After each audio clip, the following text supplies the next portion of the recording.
and welcome to our second lecture in our new Dickinson Live series. So glad you all are here.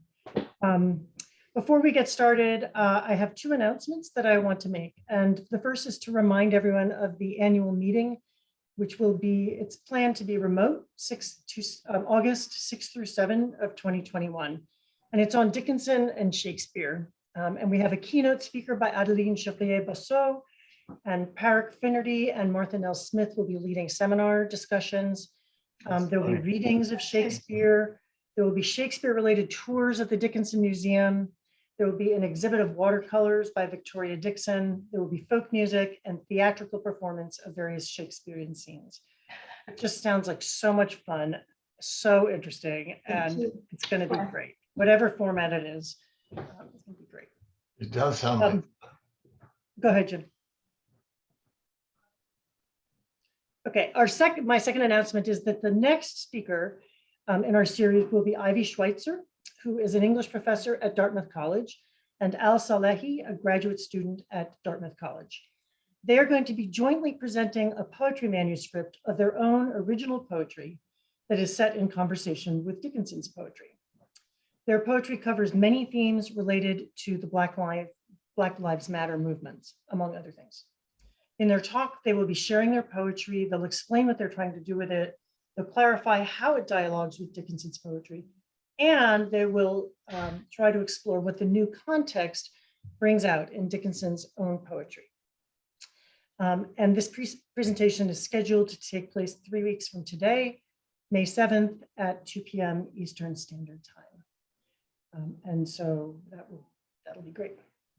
All right, so without further ado, I want to turn it over to our speaker for today, Antoine Casey. I'm sorry, Antoine, I've sent out your bio, but I'm realizing now that I didn't pull it up. So he's a literature professor in Paris. He's published books on John Ashbery and HD. His dissertation was on Emily Dickinson. He's particularly interested in issues of the lyrical voice and selfhood. And he runs a graduate program in translation. And he is a member of the Dickinson board, a super nice guy, a very interesting speaker. And so Antoine, and he wears awesome shoes. Thank you. Okay. So without further ado, I turn it over to Antoine. And there you go. Thank you. Good evening, all. Thank you very much, Marianne, for the introduction, and thank you for having me in this lecture series. It's really super exciting to be with you, and I mean with you, without being with you, but that's the rule of the game right now. So I will start sharing my screen, and I think you should be able to see now. So I'm going to tonight to talk about Emily Dickinson's eye disease, seen from, there was a slight mistake in the announced title. It's seen from a psychopathological perspective and not simply pathological perspective, and that's important, but I will explain, of course. Before I start the saying what I have to say properly, I just want to give you some context of how I decided to speak about this topic. So there's a long-term context and two shorter-term contexts. The long-term context is that on trauma and writing. So trauma studies, have really taken off in the past maybe 15 years. And one of my good friends and colleagues at the Sorbonne, Marc Confreville, who happens also to be a psychoanalyst by trade, decided some 10 years ago to set up this research group on trauma and writing. And I've been attending the sessions very regularly. And in that context, I published one article on Dickinson and pain, on the lyrical formalization of pain and trauma in Dickinson's poetry. So that was back in 2015, I think. The article was published, it's online. So that's a kind of a long-standing interest for me in psychopathological issues and more generally psychological issues linked with writers. And the two shorter term contexts for this presentation tonight are as follows. The first is that my own research group, which you see on screen, the bottom of the screen here, Laboratoire de Recherche sur les Cultures Anglophones, started a couple of years ago to focus on medical humanities. Some colleagues are very interested in medical humanities in our group, coming from different perspectives. I'm thinking particularly of one colleague who is a specialist of 18th century literature, English literature, who wrote extensively on the characters of doctors and physicians in 18th century English novels. I'm thinking also of my colleagues, and one of them is here tonight, my colleague Thomas Constantinescu. Good evening, Thomas, who has been working for a number of years now on the issue of pain in American literature and is preparing a book on the topic. I will refer to it later. So this has also stirred my interest in medical issues in relation with writing and writers.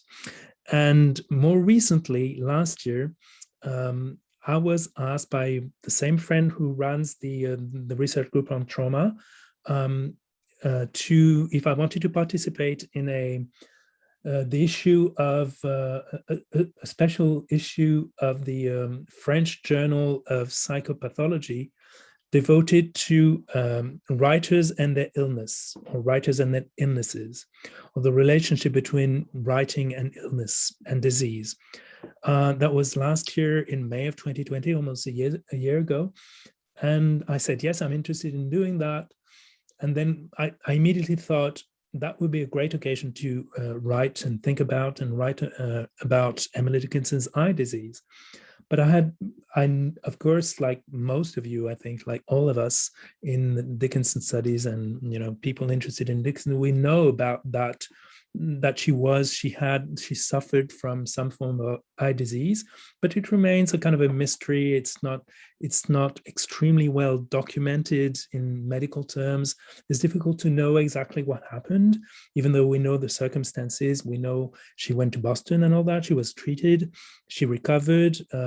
We know a few things, but not the detail of it, maybe. So I thought, yes, I will try and write on that. And I don't know, I hit a wall in a sense. It was difficult for me to write about this topic. And it took me a while to understand why. I think one of the reasons is that as soon as you start talking about medical issues and psychological issues in any writer, you are faced with the question of how to relate the biographical dimension with the textual dimension. And I want to say right at the start that I'm not interested in psychoanalyzing Emily Dickinson. And this has often been the case. Critics have written about this eye trouble, eye disease. They have tried to link it to some mental condition that would characterize Emily Dickinson's psychic life or psychology. And I'm not very much in favor of, applying psychoanalytical frameworks to a writer's life and a writer's work. For one thing, Emily Dickinson is dead. She died a long time ago, and we cannot psychoanalyze this person. There's no therapy, there's no cure there, so it doesn't make sense. So I just want to, it took me a while to get around to writing about that topic, because for that very reason, I wanted to avoid being too biographical in my approach, even though it's impossible to avoid completely the biographical dimension. But it's a question of how you position your analysis with regards to the life. In the end, it has seemed to me, what has emerged is that it's interesting for me to consider the relationship of writing to illness in terms of a distance that keeps the biographical at bay. And I think this is what I'm going to try and do tonight. I think it's precisely the question of distance that shapes both the event of the eye disease and the inscription of the gaze in Dickinson's poetic language. And that induces, to me, a productive tension between body and corpus. This works better in French, by the way, between corps and corpus. So between body and corpus, that cannot be simply explained by biographical reading. So in other words, what interests me is the gap, I would say, between, sorry, I'm trying to move on to my next slide. The gap between the physical symptom and the linguistic sign. That's where my interest lies. And this gap between the physical symptom and the linguistic sign is an instance for me of the more general relationship between psyche and soma. When you think in terms of psychopathology, that's what you do, try to analyze the link between the body and the mind in a kind of a plastic dynamic relationship, fluid relationship. And to me, it seems, the notion of distance and the correct distance maybe at which to place the body from the mind is something which is reflected or has to do with Emily Dickinson's disease. This is the background I'm going to use for most of my slides, kind of a close-up of her eyes.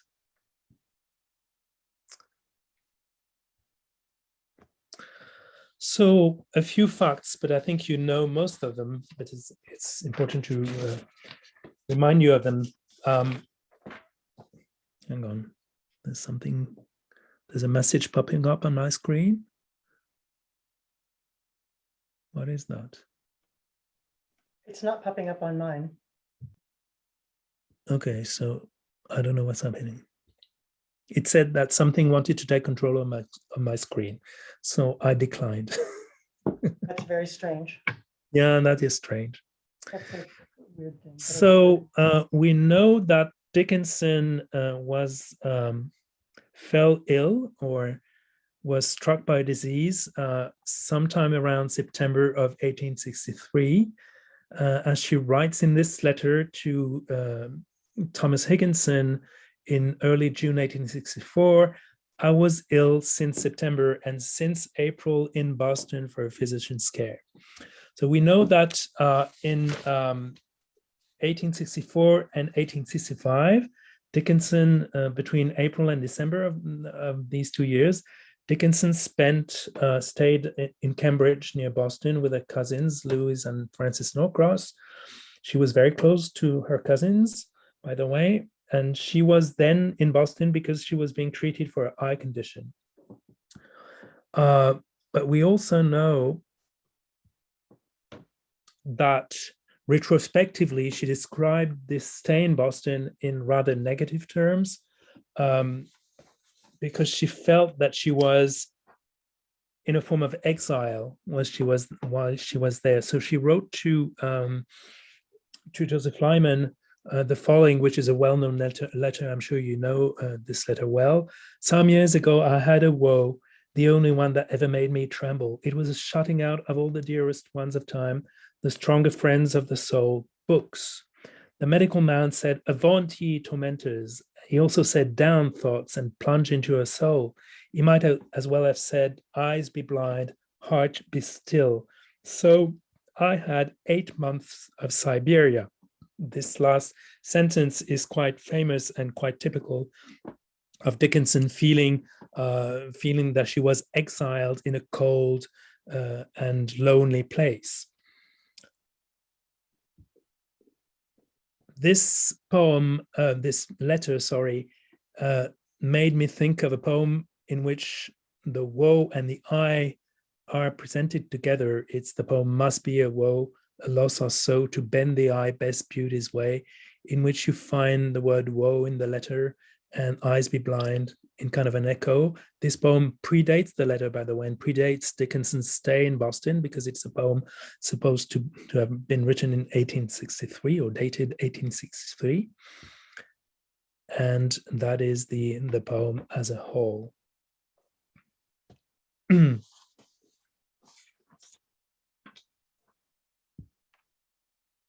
So in Boston, Dickinson consulted a physician called, I'm sorry, his first name escapes me, Henry Willard Williams. Oh, it's on screen. And so you have a short bio of Dr. Williams here. He was the first American physician to focus exclusively on ophthalmology. From 1850 onwards, he taught a course in clinical ophthalmology at Harvard Medical School. And then in the very year in which he treated Dickinson for the first time, he became the first ophthalmic surgeon at Boston City Hospital. And later in 1871, he was appointed professor of ophthalmology at Harvard Medical School. So he was really a prominent physician in Boston and the US, since he was the very first American physician to focus exclusively on this one discipline of ophthalmology. Sadly, there's no record of Dr. Williams's diagnosis of Emily Dickinson's condition. So we can only infer from what we know the nature of the disease she suffered from. What is usually concluded from the symptoms and the description of the symptoms is that she probably suffered from a severe case of iritis, so inflammation of the iris, of the eye, basically. And perhaps also she suffered from exotropia, which is another word for divergent strabismus. So one eye wandering to the side, to the outer side.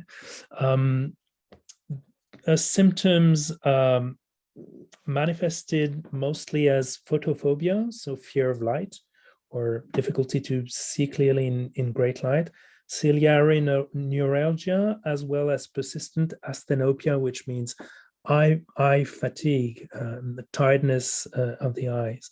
The latter symptom resulting in an inability or difficulty to read, which Dickinson particularly feared would become permanent. This turned out not to be the case, of course, and the treatment eventually got the better of her trouble. Dickinson, whose eyesight was otherwise very sharp, was by several witnesses, was cured after what seems to have been, in view of her symptoms and in view of the absence of any obvious physiological signs of any known eye disease, a particularly long time. It took 2 8-month stays for complete remission. She was naturally quite worried by the long time it all took, and she wrote in 1865 to Louise Norcross, between our 2 stays in Boston, she wrote, "This makes me think I am long sick, and this takes the ache to my eyes." So she imagined, perhaps when we read that letter to Louise Norcross, we can think that she imagined perhaps a more persistent but unknown disease, of which the ophthalmic syndrome would have been only the manifest part. So the most common explanation for the clinical evidence is these two possibilities, iritis, I think is the right pronunciation, and also the possibility of exotropia, which, sorry, my next slide. At that time, and this is, I'm taking this quote from a fairly recent 2012 article by a medical doctor, Donald Blanchard, and he writes that at that time, in Dickinson's lifetime, photophobia, so the fear of light, was not well known as a symptom of exotropia. More recently, it has come to be recognized as a problem, particularly in intermittent exotropia, in which the patient will shut one eye in bright light. Also used as evidence is the position of the corneal reflex in the only known daguerreotype of her, which you have on screen. But if I just back to maybe a previous slide in which you can see it more clearly. Sorry, this has taken a bit of time. Yeah, you can see that her eye here, the iris is moving up and out. So that also might be taken, at least for this physician, it might be taken as a proof, or a proof of a possibility of exotropia.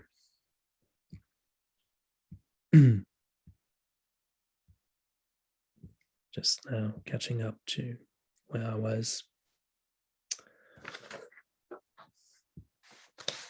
Okay, and then Dr. Blanchard suggests the possibility of a diagnosis that Dr. Williams back in the days might have made for Dickinson's condition, which was then called hysterical hyperaesthesia of the retina.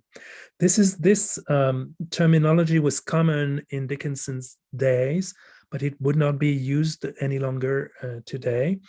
Such a denomination is no longer used, and one would rather speak maybe of a somatic disorder characterized by severe eye fatigue, accompanied by symptoms such as the pathological persistence of retinal images, also known as ghost vision, spasmodic eye closure, intolerance to bright lights, and ciliary neuralgia. So that's neuralgia of the optic nerve, which combined together could lead to the alteration of the visual capacities.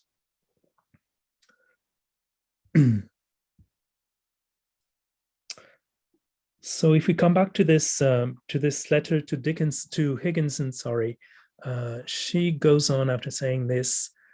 I've been in Boston for a physician's care. He does not let me go. Yet I work in my prison and make guests for myself. And then she asks Higginson, can you render my pencil? Meaning by render, can you read my pencil? Can you decipher my pencil? It's not a usual, I think not a very usual meaning of the verb to render here. The physician has taken away my pain, she says. Not my pain, but my pen. Interesting slip here. The physician has taken away my pen. So the treatment recommended by the doctor included, in fact, confinement in a rarefied light, as well as a ban on reading and writing with a pen. So in this letter to Higginson, we can see Dickinson apparently underlining the fact that she felt deprived of a writer's status and thus made, in a sense, impotent, although she resisted that deprivation and continued to write. Yet I work in my prison, she writes, and make guests for myself. This long period that she spent far from a familiar environment was therefore experienced by her as a form of punishment, despite the deep and sincere affection she felt for her two cousins.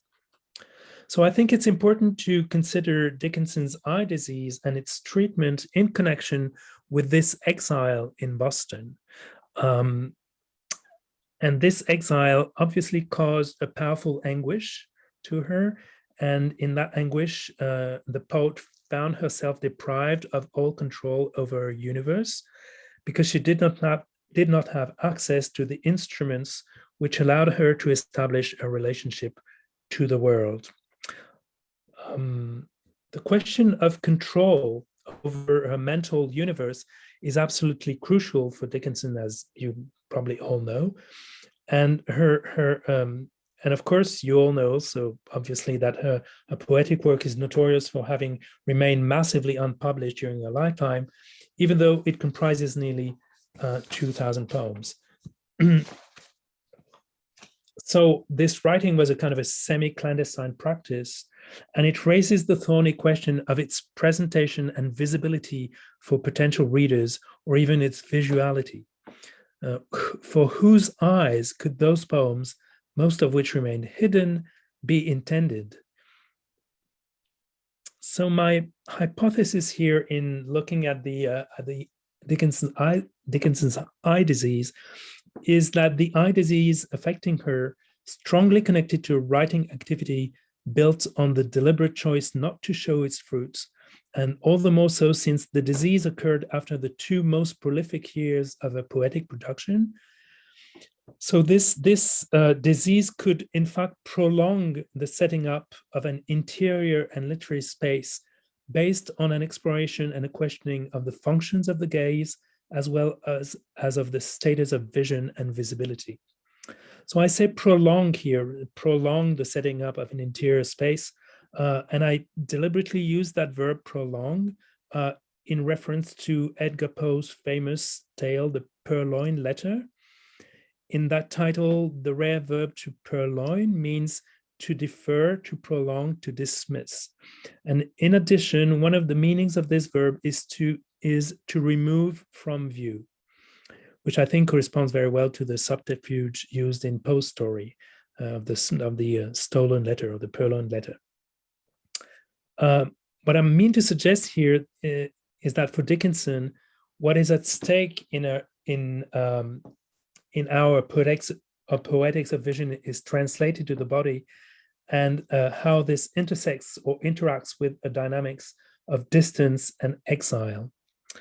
I was inspired also by the work of an Austrian psychoanalyst called Paul Schilder, who wrote in 1935 a book translated into English in the 1960s entitled The Image and Appearance of the Human Body.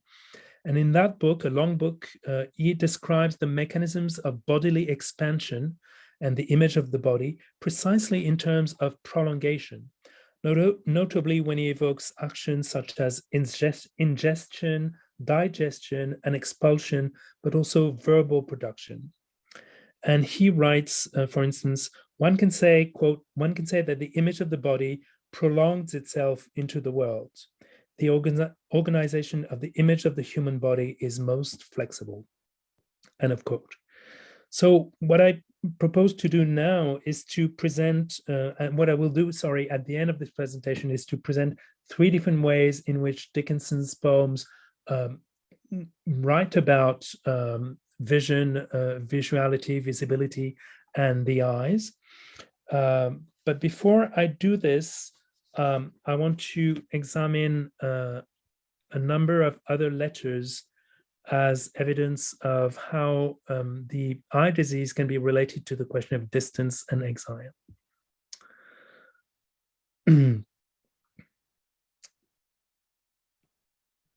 So this is in Dickinson's case, the problem of the gaze is very clearly linked to that of physical and mental distance. And this is underlined to me, for instance, in that letter that he wrote to Lavinia from Cambridge in 1864. I don't know if I'm going to read the whole letter. You've seen it on screen for a little bit now, and I think you know this letter. But I want to focus on certain elements of this letter. So here, the emphasis is put by Dickinson less on the illness itself than on privation and distance. This letter is almost secret. It's stamped with the seal of medical prohibition, by which Dickinson explains to her sister the strange appearance that she has momentarily taken on, being, as she was, deprived of her own liberty of expression by the doctor who had spoken directly to her father. He is not willing, she writes, I should write. He wrote to father himself because he thought it not best for me. After a play on words in which she begs Vinny to help her to be patient, which is to say to be a patient, I can't help hearing another meaning, of course, here in that word. She insists at the end of the letter, once again, on the inadequate, incomplete appearance that her letter forces her to give of herself. She cannot show herself fully. Sorry, I've lost my place, in her writing, and she must resort to subterfuge to appear to her sister in the guise of a little flower. I cannot write this, but this, and send a little flower. She deplores not having contemplated the spring. I have not looked at the spring, she writes, and instead she sends an unwritten sign, the flower, a metonymic flower, standing for that spring that she misses so much. It acts, this flower, as an indirect remedy to cure her own eye disease in the eyes of the person she's writing to. In other words, in this letter, she says to Vinny, she implores Vinny, and she says, look at me, even if I cannot show my desire and to be back home and find myself there, even if my writing cannot make it show.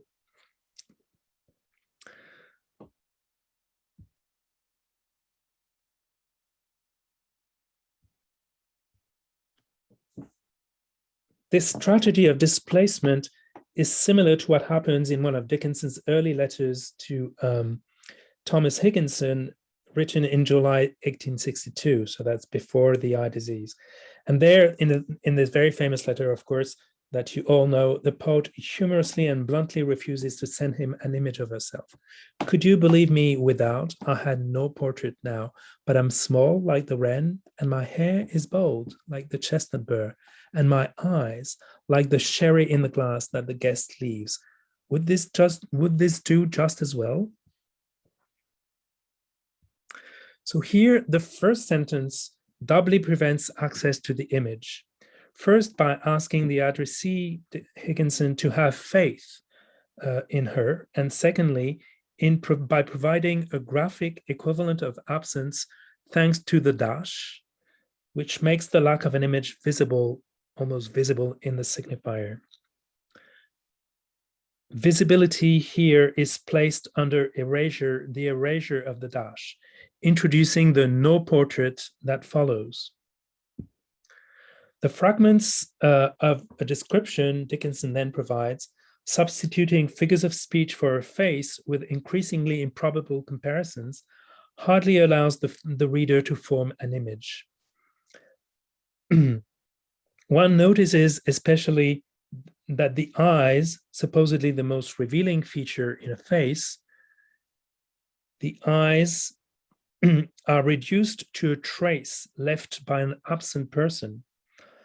Dickinson says here, I invite you to look me in the eye by returning my gaze to yours left at the bottom of this glass that you did not drink. And we might ask, is not this liquid and red eye, my eyes like the sherry in the glass, is not this liquid and red eye, the blind spot of a refused portrait, the prelude to the eye disease to come? Perhaps so, precisely because what had pushed Dickinson to write to Higginson in the first place was a desire to be seen, to benefit from an external point of view. In this case, Higginson's professional advice on the productions of her mind. And you remember in her first letter, she writes, the mind is so near itself, it cannot see distinctly.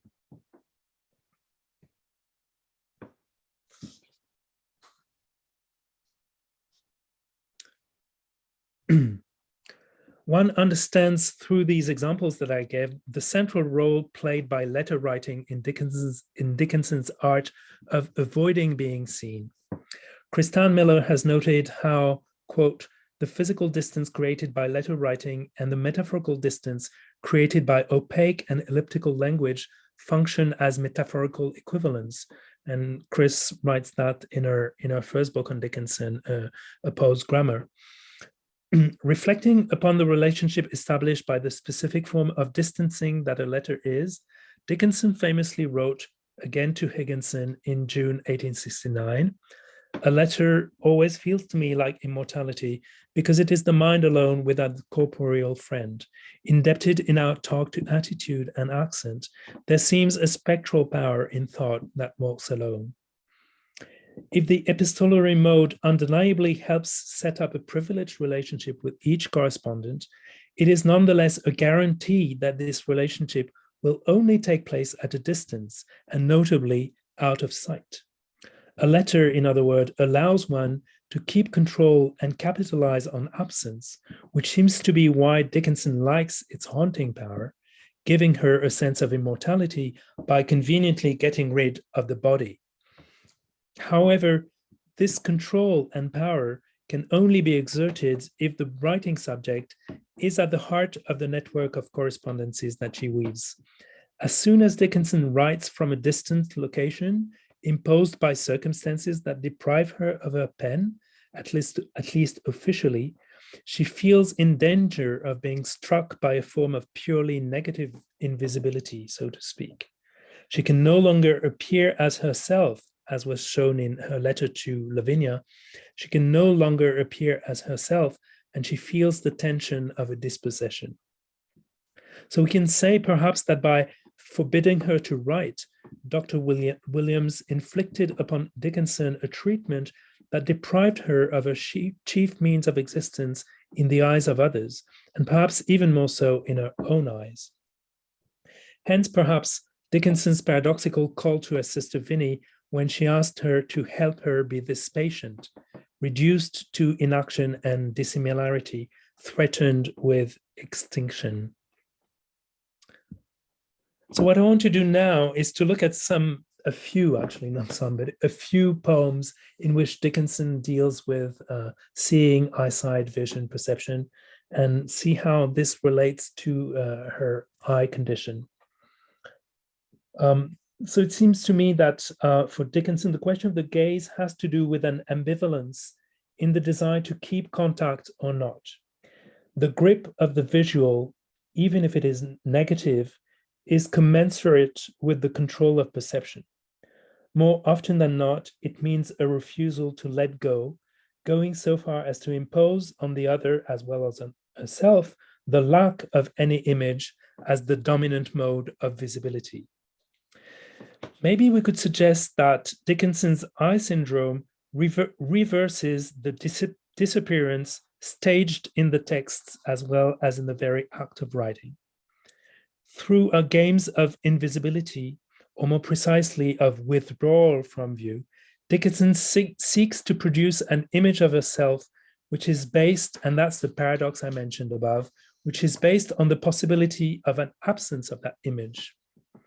Having made herself invisible, she can no longer see anything. I could put it, just I said I was not going to psychoanalyze Dickinson, but I can put it in more psychoanalytical terms and say that the transgressed prohibition of a phallic appropriation of the pen can only be effective if a veil of invisibility is maintained. If this is indeed the case, then the Siberian exile in Boston imposed by the eye disorder could be understood not only as an inversion, but also as a strategy to regain control of the primary and all-powerful invisibility, thanks to which Dickinson allows herself to hold her pen. I can no longer see clearly, but I continue to write in secret, albeit with a pencil. It's interesting to remember that the letter in which she asks Higginson if he can render her pencil was written when she, in reaction to what she belatedly learned, which is that Higginson, who had fought in the Civil War, had been wounded and discharged from the army.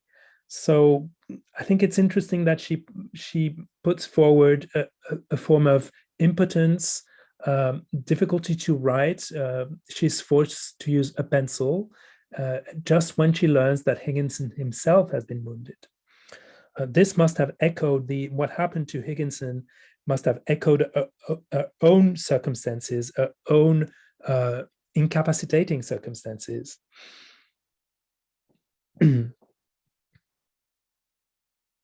So it's in this perspective that we can say that prolongation and inversion do not contradict each other, but rather intersect in the motif of the gaze. This speculation in the mirror of the gaze lies at the heart of Dickinson's poetic corpus, particularly in poems which openly tackle the question of perception. And of course, my first example here is Perception of an Object Costs Precise the Object's Loss, which you have on screen now. It's a poem dating from the end of 1865, when Dickinson's second eye treatment in Boston was coming to an end, and it can be read in a sense as a way out of crisis text. So I'm not going to read the poem for the sake of time, but I think the economy of perception is perfectly effective here. The game of losses and gains for the perceiving subject as well as for the perceived object is dissected in a remarkable anatomy. In the first stanza of this programmatic poem, Dickinson understands that perception and therefore representation can only take place in the interaction between the subject and the object. At the same time, she senses that the body is the interface where the object is absorbed in the subject. The price to pay for the object is its disappearance, since it is perceived only to withdraw from the world and enter the body. it is perceived only to withdraw from the world and enter the body, while it makes the perceiving subject present to the world as a sensitive being, according to the logic of what the French philosopher Maurice Merleau-Ponty described as a chiasmus. And here is a quote from Merleau-Ponty, Le visible et l'invisible, which I translated myself because I couldn't find an English translation. There is no coincidence of seeing and seen, but each borrows from the other, takes from or encroaches upon the other, crosses itself with the other, is in chiasmus with the other. The second stanza of the poem logically offers a radical criticism of idealism. The absolute object does not exist. The percept cannot be reduced to a concept whose perfection would prevent it from being present in the world by situating it so far. Subject and object thus exist only in a transaction which places them at a fair distance from each other, allowing the body to materialize as an interface between them. And here I'm quoting you, Marianne. I thought I owed you that since you organized that event, because you also tackled this poem and others in your beautiful chapter in the book you put together with Jed Depman and Gary Stoneham on Dickinson and philosophy, and that's your chapter on Dickinson and perception and consciousness. So commenting on that poem, Perception is of an object costs. Marion is right to note, it seems to me, that here the gain does not repay the price, but rather replies to it. The term reply moves the gains out of the realm of dollars and into that of intersubjective communication. The gain involves a personalization of a relationship that otherwise had been one of detachment. To confirm this interpretation, which emphasizes the organic link between the perceiving body and the transcribing body of flesh and the transcribing body of signs, let us note how the signifiers precisely bear the trace of such a transaction. And I have to go back to the poem itself. Indeed, the imperfect rhyme, but maybe I had it, sorry. No, sorry. Sorry, wrong manipulation. Here we go. So the imperfect rhyme of the first two lines, costs, loss, signals that this is not a zero-sum game.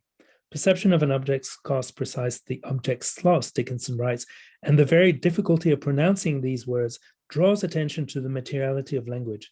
In passing from costs to loss, one letter, the letter T, has been lost, while another, the initial C of costs, has been liquefied into the L of loss.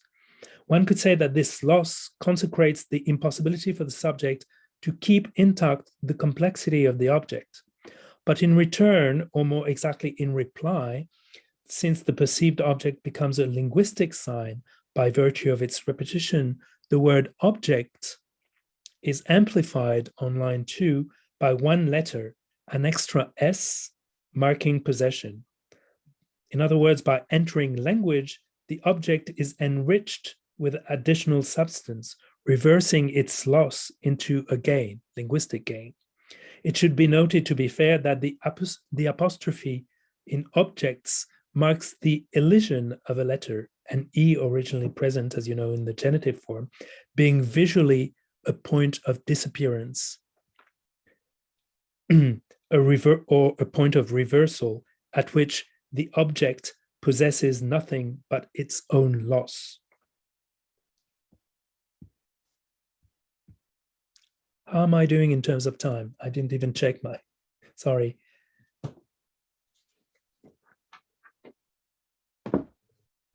It's actually, it's time to wrap it up, really. And you've been talking for about, I would say 35 minutes. Okay, maybe so we'll 40, maybe 40 even. Yeah, okay, so I'll go more quickly here. So my second example was the one that I chose for my title before I got my put out. And here what interests me in particular is,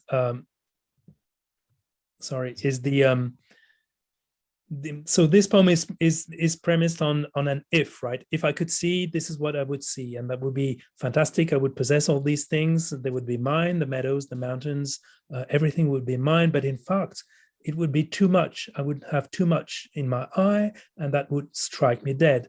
So in the last stanza, there's a kind of a reversal, of course, and she seems to be saying it's safer, I guess, with just my soul upon the window pane, where other creatures put their eyes incautious of the sun. But of course, there is in this last stanza, in the two end words of line 2 and 4, a nice pun on two homonymous words. So words that sound the same but look different. That would be, of course, pain, P-A-I-N, and sun, S-O-N, the second one being a classic one, by which the meaning is obviously radically modified. So I'm not going to insist more on this one, and I want to just go on with the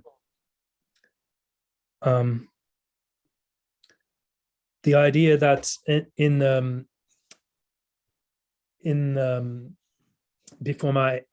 before I got my eye put out, the idea that in that poem, the visual regime offered by the poem is not linear.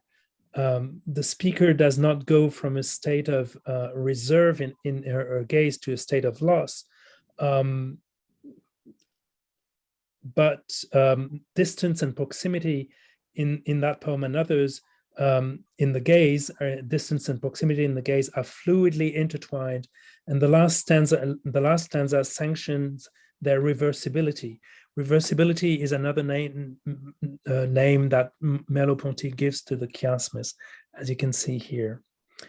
And that means that for the perceiving subject, the perceiving subject herself can only offer herself under the erasure of a dissimilarity or dissembling.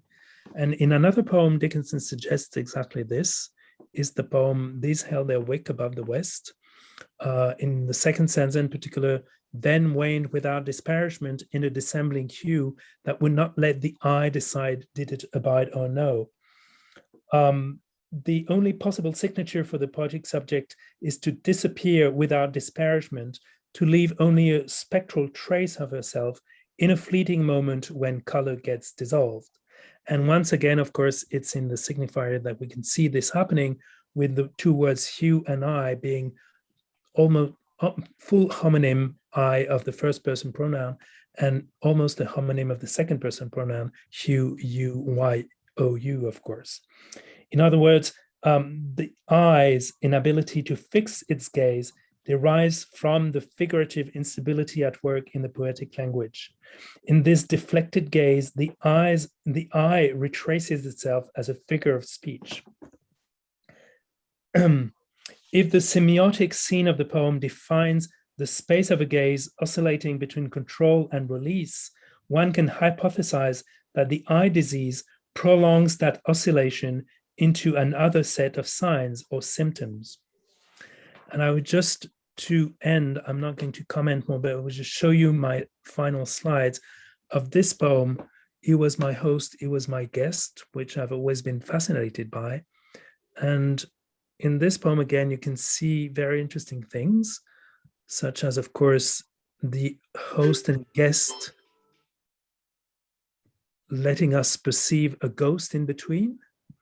And more interestingly, the word me, seemed, and seed being in a kind of a triangle here, by which the me becomes inserted into the seed to give the seemed, leaving us with a kind of a half pronounced presence in the phonetic transcription. The me as it is visible, but it's half pronounced only, like a ghost or a remnant of a presence. So Emily Dickinson undoubtedly has, to conclude, these delinquent eyes, allowing her to see the vanishing of self and world, a gaze that grants her power only in precariousness. In order to keep her mastering gaze and visual acuity, she must appear in a position of weakness, which meant for her to be affected by some strange form of eye disease at the very height of her creativity.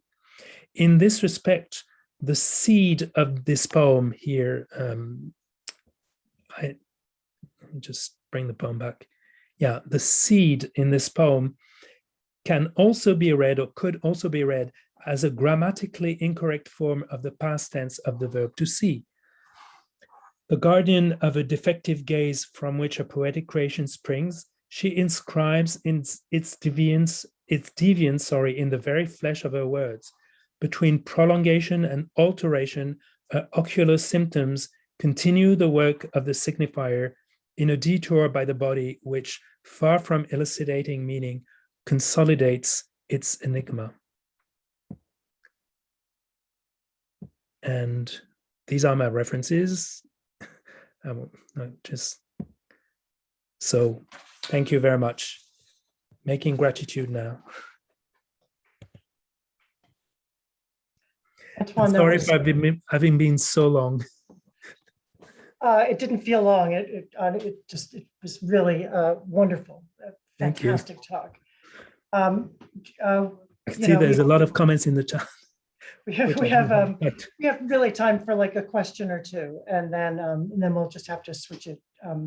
I think we'll call it off at 3, but I'll leave the rooms open for people to chat. Would anyone like to, Vivian, I see your hand up. Hi, yes, excuse me, I can go first. But thank you, first of all, for this really fantastic talk, which was so fascinating. Thank you. I feel like I learned a great deal, so thank you.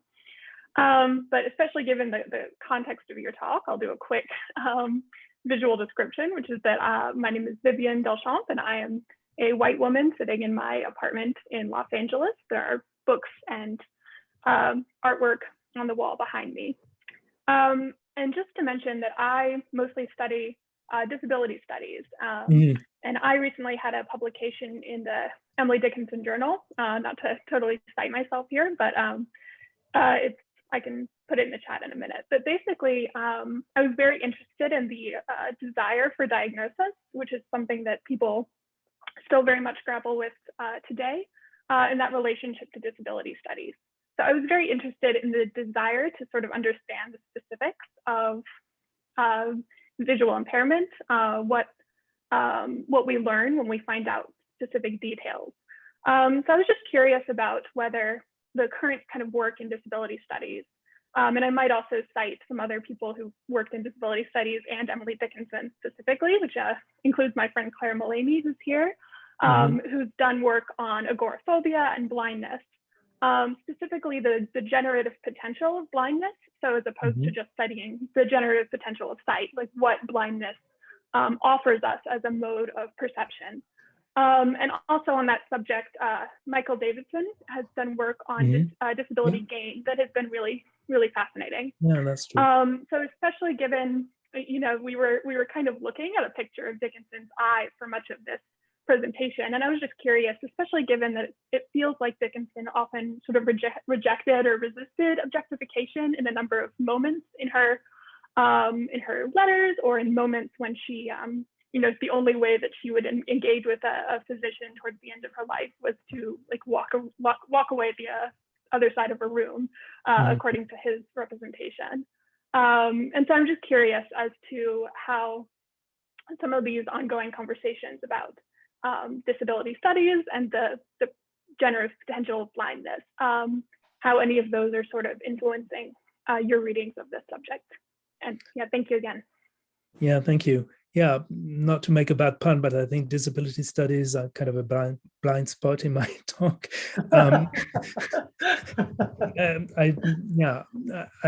I know of these works that you mentioned, in particular Michael Davidson's work on disability. I think, there's several issues there.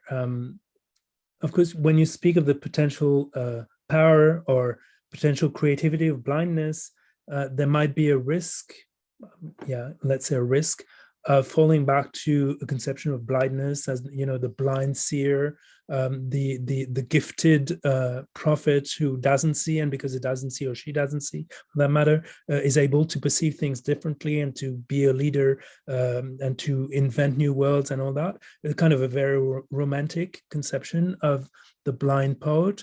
And I think this is not it. I don't think this is Dickens' position at all. My idea here was to say that I was very interested in the temporality of this eye disease. And one thing I haven't mentioned, and I'm thinking of Thomas Constantinescu here, who is in the room, is the conjunction of her eye disease with the Civil War. And this should be explored more, because I've been talking about distance and feeling distant from others, which is something which is permanent in Dickens's life and writing, and which was obviously enhanced by her being distant from her family in Boston, but she felt that distance with the war, and she was concerned by having lost friends who had gone away. So I think it's a whole question of how do you control, and these are very important words for Dickinson, how do you control the right distance at which you want to be from others? And blindness, because you don't see the other, of course, you cannot evaluate, or you can with sound, but you can indirectly evaluate, perhaps not as quickly as with the eye, at what distance you are from someone else, from someone. And so blindness imposes, of course, I'm not saying that Dickinson turned blind. She never was blind. She had difficulty seeing, but she never went totally blind, fully blind. But she was, this to me, I don't want to say, I don't know if it's one way or the other. Is the disease triggered by her questioning the ideas of distance and social interaction, or the other way around? How does the disease emphasize or how does the disease make the question of distance more acute? But it's all a question of control and being able to regain its, in a sense, control as well. I don't know if I'm answering your question very well. Disability studies, I have to just not answer that for the moment, but I'm very aware it's there, and I should read more and, you know, be more knowledgeable about it, and I will do it because it's a topic that interests me, obviously. But for the time being, thank you for calling my attention to your work. I remember you from Paris. You were in Paris in 2016, and as well as Claire, who is somewhere in the room. So it's good to see that you've been going on and doing that research.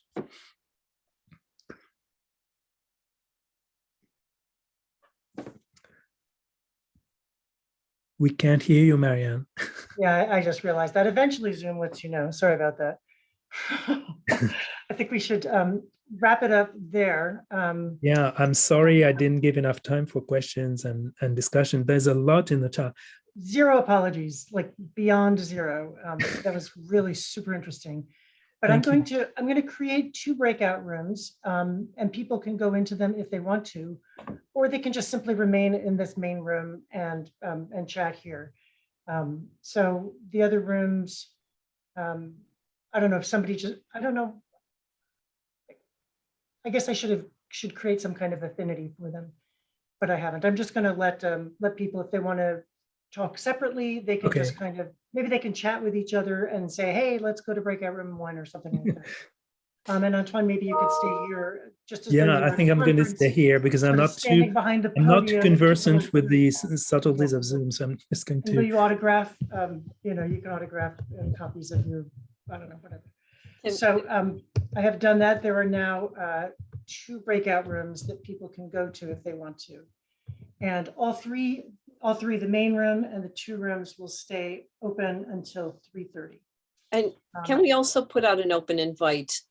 This is Elizabeth, Marianne, just to say thank you to everybody for coming. This has been the brainchild of Marianne, and we've been working to ensure that everyone in EDIS knows about this, is active in it, and feels invited to join. And also, if you're working on a project and you just want to get some feedback, if you're interested in presenting as as we've had Antoine to do today and Renee before, and Ivy coming up, please feel free to contact Marianne or me, and we'll be happy to put you on the list. Indeed, don't hesitate.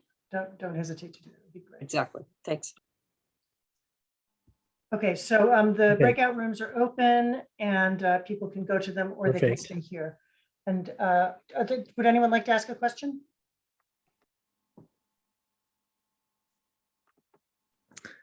I just want to say, while people are preparing the questions, that I can see Thomas here in the middle of my screen, and I wanted to reference your work as well on Dickinson and Payne. Thomas, I didn't, but I have it on my radar, and I particularly like, and in relationship to my last comment, or a comment I made in answering the previous question about the relationship between Dickinson's disease and the Civil War. I think what you work on, the question of pain in the context of the war, is very important. So I don't know, maybe if you want to say a few things about it, or you have one wonderful. I had noted one passage of your chapter on Dickinson in which you analyze. Let me find it again. The poem "The Hollows Round His Eager Eyes," were pages where to read pathetic histories, which is a wonderful poem. And I wanted to say that there's this whole disease that Dickinson suffers from is caught in a general economy of pain and suffering, both physical and psychological, which is a sign of those times, particularly. And perhaps we could suggest that the eye disease is at the expressive center of this economy of physical and psychological pain. We have a hand from Adalberto. Tomas, yeah. Did you want to say something, and then we'll turn to, you're good? Okay, no, Adalberto? Okay, yes. Thanks, Antoine, for this. You're welcome. Talk. And I was remembering that at the meeting in Paris, there was this line in a window, "I could not see to see." Yeah. As I see, you are concerning about this for a long time. This is why your talk is so deep and so perfect. I was thinking about two things, and if you can answer one of them, I'm very happy. The one thing is the idea of inversion of perspective. I don't know if I understood really well, but I think you were talking that the fact that seeing and not seeing, there are two sides on this. From one side, she regrets, but from the other hand, she profits from not seeing somehow. Am I correct? Did I understand? Yes. Yeah. That's basically it. Yes. And the other thing, changing in her writing. This is, I know that this is very complicated, but I was struck by the fact that she writes more and more in block letters. Mm-hmm. As the years pass, she loses the line of the handwriting. When you see the first letters, it's always a very, very straight line. Then she loses more and more the line, and I know that this has huge implications. But I don't know if you relate this, if you can relate this to the. Well, I can think. I'm thinking right now of Susan Howe's approach to Dickinson's page as a visual performance. So probably there would be. I don't know if it's a conscious choice or she's submerged by, in the act of writing, it gets out of hand. With another bad pun, she starts in a more or less tame and controlled way when she writes, and then it goes all to, it goes sideways. But definitely you could say something about the visual experience of reading a Dickinson manuscript page, in which you are quite easily lost in a sea of signs. Paul Crumbley has wonderful comments on how the dashes and the horizontal line in the T's, and also the little crosses that she uses for alternative words, all mix up, so that it becomes difficult to know what is a dash in a manuscript page of Dickinson, because the signs start swimming in front of your eyes. And this was wonderfully transposed into Jen Bervin's artwork, the Dickinson series, in which she sews these wonderful quilts with the punctuation marks and the little crosses and horizontal lines into red thread on a white canvas. So yes, there is some kind of a mirror effect here again. What we see on Dickinson's pages is very much what she corresponds very well to her own way of managing the gaze, in a sense. Thank you. But to come back to your first question, I also attempted at one point, I skipped that part in my presentation today, but I was trying to look at all the times that she had been away from her home. And one of those times is when she was at Mount Holyoke Seminary, and she stayed there for 10 months. And then she was taken away from the seminary by her father, who feared that she had tuberculosis. So again, when she was away, she was sick. There's a connection there which intrigues me a lot.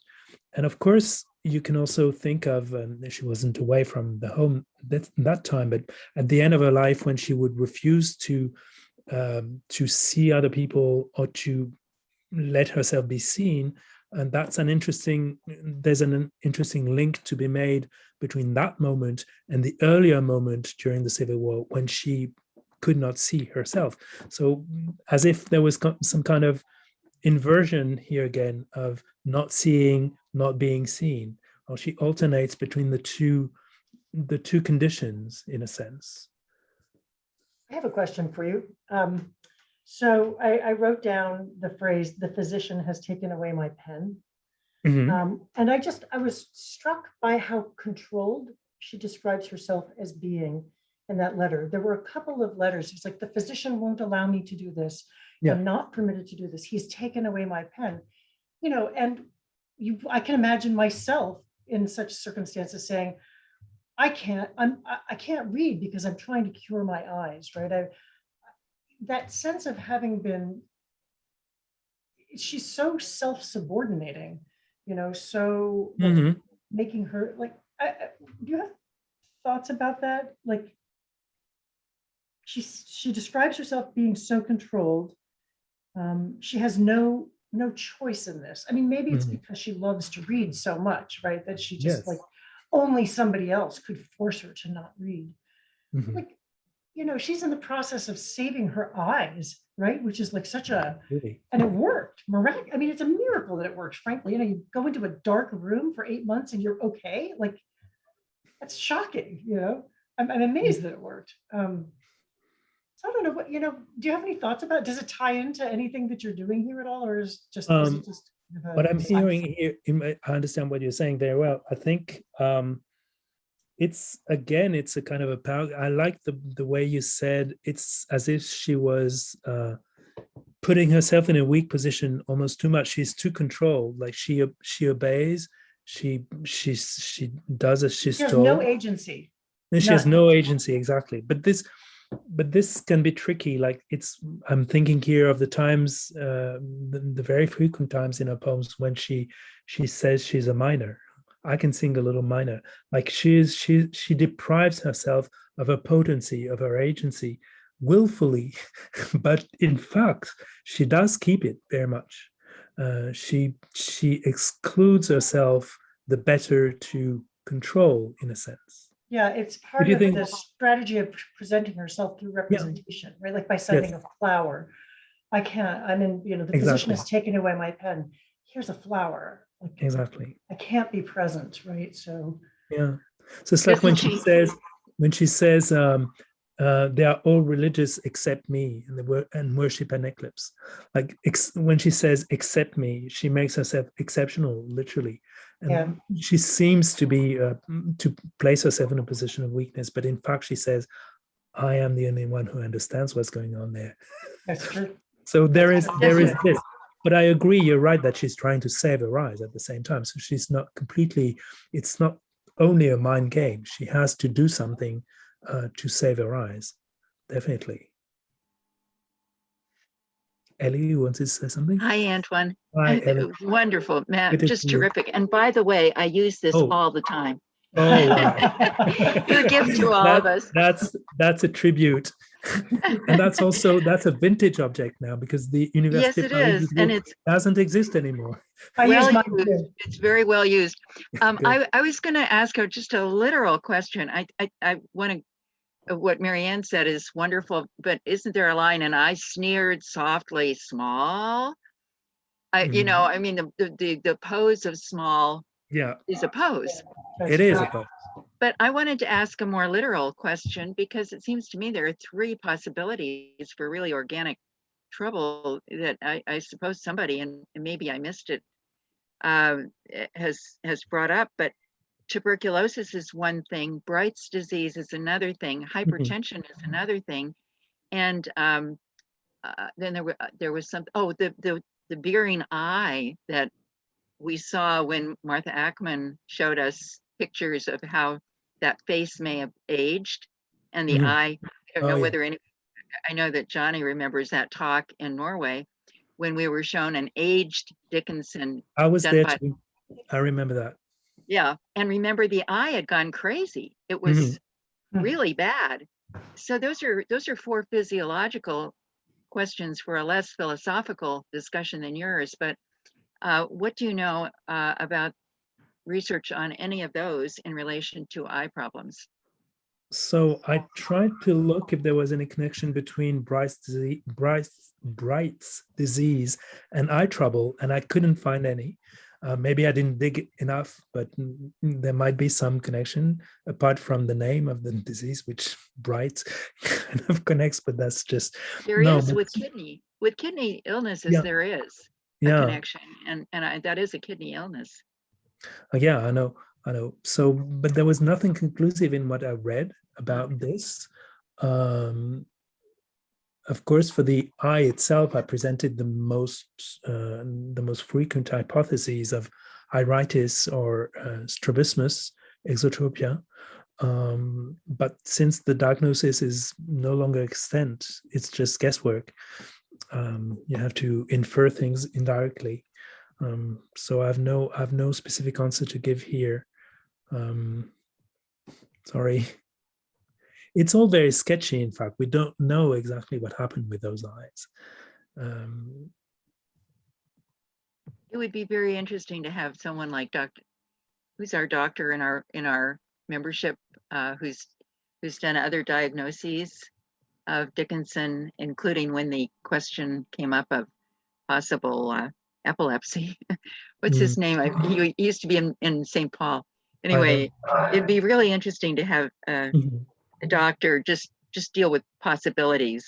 It couldn't be proven, but I bear in mind what Viviane said earlier about the compulsion for diagnosis. Like, would that explain anything?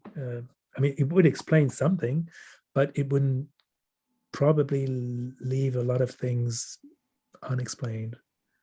And that's also where the psychopathological dimension is interesting, because it's not so much about the diagnosis as about the way in which the mind and the body interact, and that produces some symptoms which cannot be reduced to any specific diagnosis, even though, as you said, Ellie, the eye trouble might be linked to Bright's disease, but it doesn't quite explain the whole story, in a sense.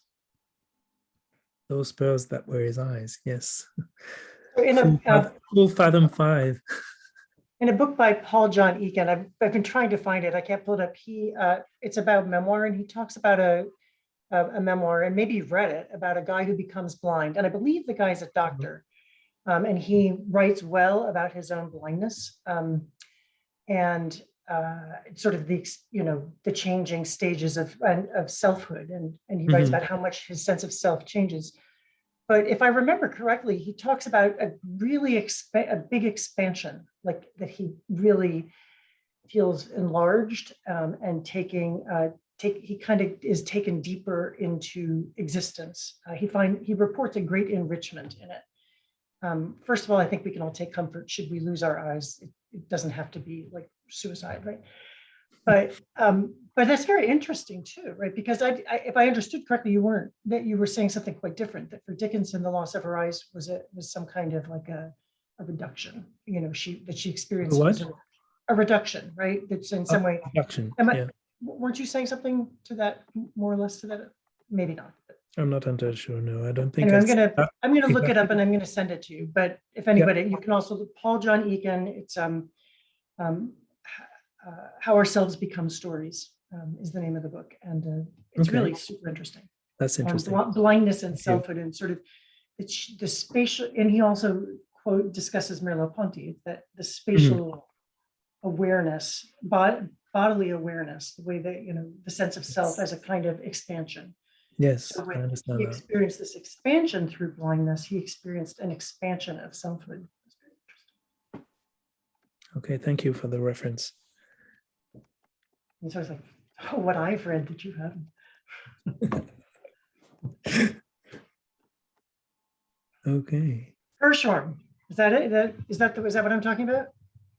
Hirschhorn? Yeah. Yeah, apparently. Yeah, maybe Vivian, so. do you want to come in? I was just saying that was in response to what Eleanor was saying about the potential for trying to figure out the relationship between like kidney problems and epilepsy and blindness. But again, most of my project has been more focused on the question of what diagnosis might tell us and what it doesn't tell us. What it doesn't tell us. Responding more to what Antoine was saying.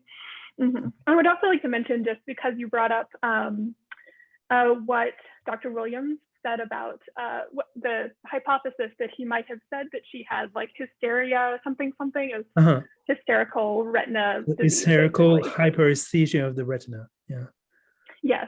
Hypersensitivity. Yeah, and of course, yeah, that's a really common phrase at the time that isn't just bound to like, what we think of as hysteria as being a very gendered, like sexist disease. But I think it is worth noting that Dr. Williams did say that women probably couldn't become physicians because of their time of the month.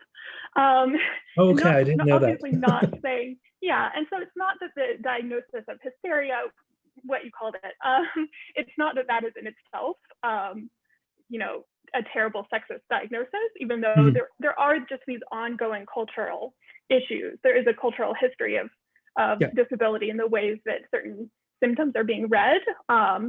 That is important to bear in mind, that what we know about Dickinson's eyesight, some of it is filtered through Dr. Williams, and his perspectives are, of course, unique to him and his the way he's fitting in culturally with what we might call patriarchal medicine of the time. But of course, this is I'm simplifying a bit, but this is why the question of figuring out what was going on is so tricky and so difficult. Is that we are looking backwards at a time when symptoms are being read in a different way than they might be read today.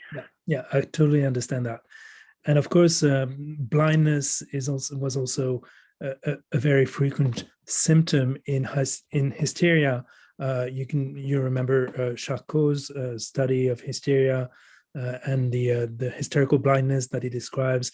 And I skipped in my presentation. There was a kind of a summary of Freud's ideas on the gaze and how all this was tied to, as you said, very much tied to a patriarchal way of looking at symptoms and a certain conception of disease and of women, and how women and disease kind of intersect, and what it also means of control, of course, on the part of the mostly almost solely male medical corporation, controlling women through labeling their disease in a certain way. I totally agree with that. I see what you mean. Yeah, definitely.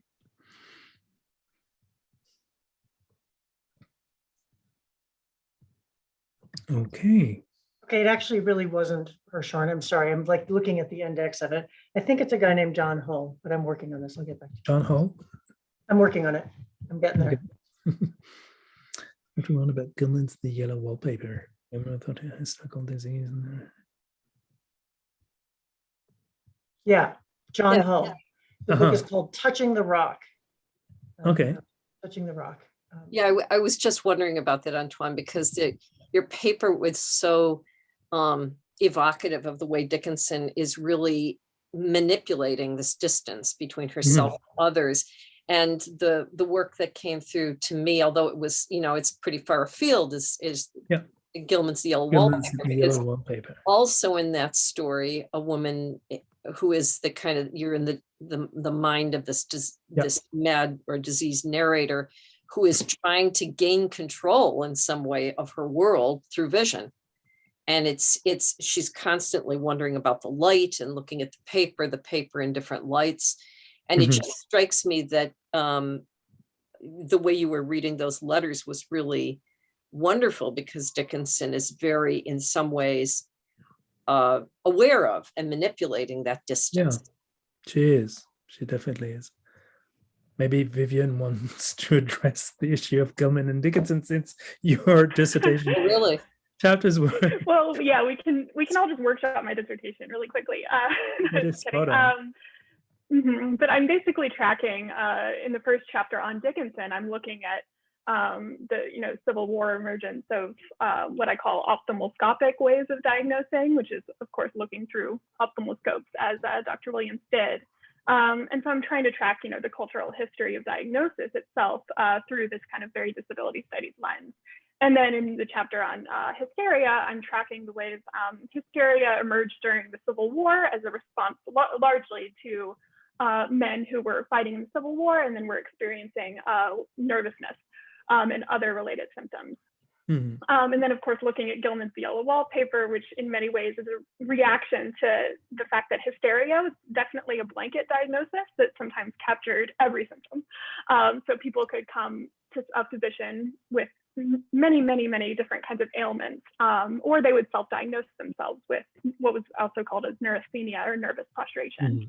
And there's a lot of slippage between neurasthenia and hysteria. So there definitely are connections between these conversations. The idea that one massive category like hysteria could be used to address numerous different kinds of symptoms. I do think we can kind of then look back at Dickinson's work and think about the ways diagnosis can be very inaccurate and how that can be very frustrating for the person experiencing the symptoms, as well as for anyone who wants to understand. And that includes all of us who would like to understand, specifics of embodied experiences and how those shape the ways we engage with literary texts, whether we're reading or writing. So sorry to give you, I'm just giving you an abstract of my dissertation now, but these are some of the questions that I'm looking into. So I definitely also found that connection between Dickinson and Gilman to be really productive. Thank you. Yeah, that's fascinating. I just popped in there like an awesome quotation. I've gotten lost into John Hull.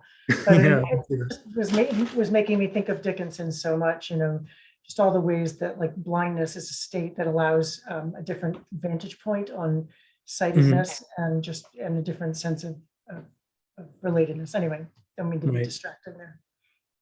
So it's a shame that Elizabeth has left, because I was thinking the wallpaper thing made me think of another poet who talks about wallpaper is John Ashbery, on whom I've worked a lot. And he has this wonderful mock childhood memory of him as a child in his bed trying to scrape the wallpaper away from the walls of his bedroom in order to see what was the world behind those. Because on the wallpaper there were little telescopes. So he thought he could see through the wallpaper to reach at some imaginary landscape behind there. I find that story fascinating. Of course, it's an apocryphal childhood memory, but it's an interesting one. Hence the importance of restoring the wallpaper in the Dickinson homestead. We have a new kitten, and the kitten has been looking at its own reflection in the front of the stove. I guess as kittens and babies do, but it's looking at it, and then it just like went over and it started looking, trying to see, behind the oven door. It's like, you are too cute. Okay. Okay, well, this is Wonderful gonna day. this is gonna end. So I'm actually gonna just walk away because I have to do something, but it's gonna automatically shut down in 5 minutes. So Antoine, Okay. Thank you, Thank Marianne, you. so much Thank for you, Marianne. doing so much this. fun. And So Thank you easy. all. Antoine, brilliant. So easy and fun. All you Thank have to you, do is Ellie. like have Thank you brilliant again. friends. Yeah. With brilliant Thanks. friends, I can look great. Thank you. So I'm going to say Yep. goodbye